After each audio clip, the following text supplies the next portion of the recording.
Hey everyone, welcome to the Movie Throne. I'm your host, the one and only King Kansas, here to bring you another Take Two DCEU movie review your way.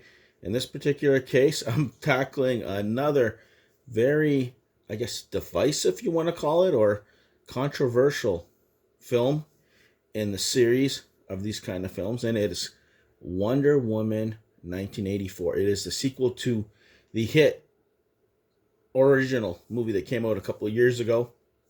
And I'm telling you right now, yeah, like going in, I didn't know what to expect. It was one of the films during COVID that the King watched from his beautiful couch while it dropped at the same time. And of course, all that controversy around that. And what we were expecting is not what we got. When you got actors like Pedro Pascal in there, you know, in it, you're thinking you're going to be getting in characters like Cheetah and all that we were going to get something cool in the gold armor, all that fun stuff. But that's not exactly what we got. But anyways, gonna, not downplay or attack the movie because I enjoyed it. I didn't like it as good as the first one right off the bat. So I'll go, you know what? I'm going to see how I feel watching it the second time around. So like always, stay tuned. Don't worry, I'll put that spoiler alert. There'll be spoilers. As I'm watching it, I'll watch the half point, come back, tell you guys, and then watch the remainder and then give you my final thoughts. So hang in there. The King shall return and give you my midpoint thoughts. All right, guys, the King is back. And yeah, a lot of shit to absorb in the first hour and 15 minutes. It's about 2 hours and 30-minute long movie. Wow. First 10 minutes of the film grabs you right away. You see young Diana trying to sneak her way into the Amazon games. That was spectacular. And how she gets caught. We get introduced to, I guess, the first ever glorious hero from them all. And you see the kind of like the silhouette of the gold suit with the wings statuette. It's good to see all the familiar old actresses there. Robin Wright in there. We get introduced to Diana and her, feeling sorry, upset that she's lost Steve. She's never got over him, having dinner by herself.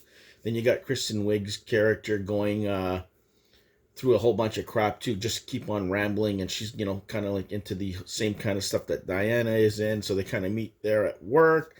She wants a good friend. Diana doesn't want to get too close, but they end up doing so. She reveals a little bit things here and there. You got the douchebag. Oh my god.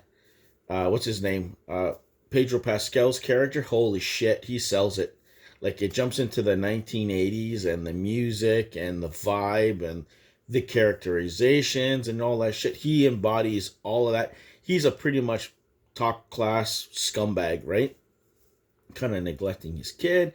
He wants more of the money rather than spend time with his kids, and it comes in the first circle. And then you kind of find the MacGuffin, the item, the statuette, the stone that grants people's wishes and stuff like that. So Kristen Wiig kind of like inadvertently wishes for something. She kind of wants to be like Wonder Woman. She idolizes her and shit.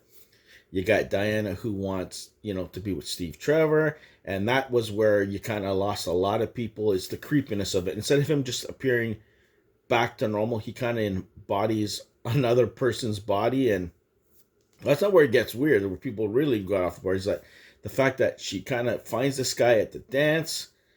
They get together, she walks around the city, gives him a little tour, cool like that. And then they end up sleeping with each other. And that's where the creep meter and a lot of people got pissed off. It's like, how could you sleep with someone else?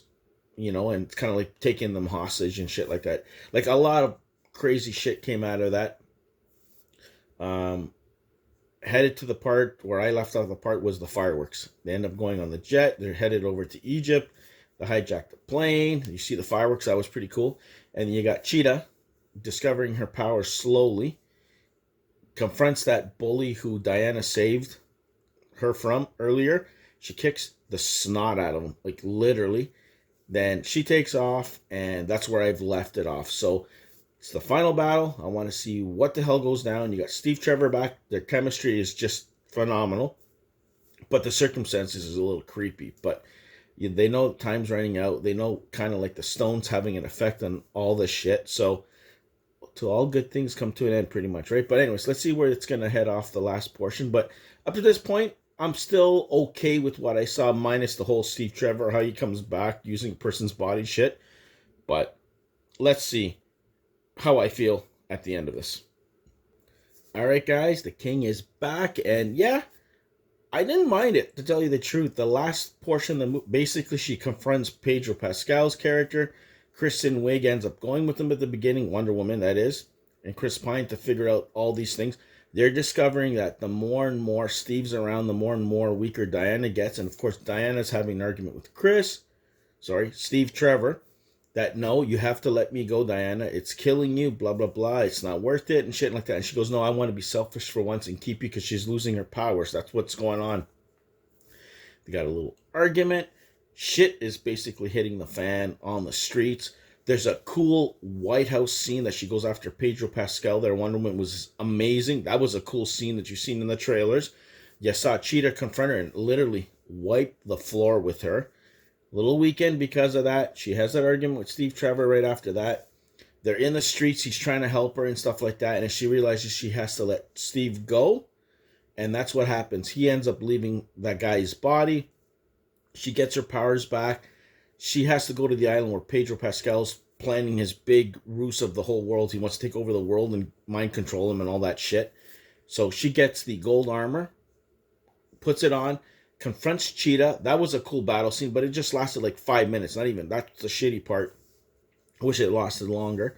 She confronts Pedro Pascal character there, and with the lasso, she kind of talks him down, gets him to remember his kid and what, why he's a good person and all that shit.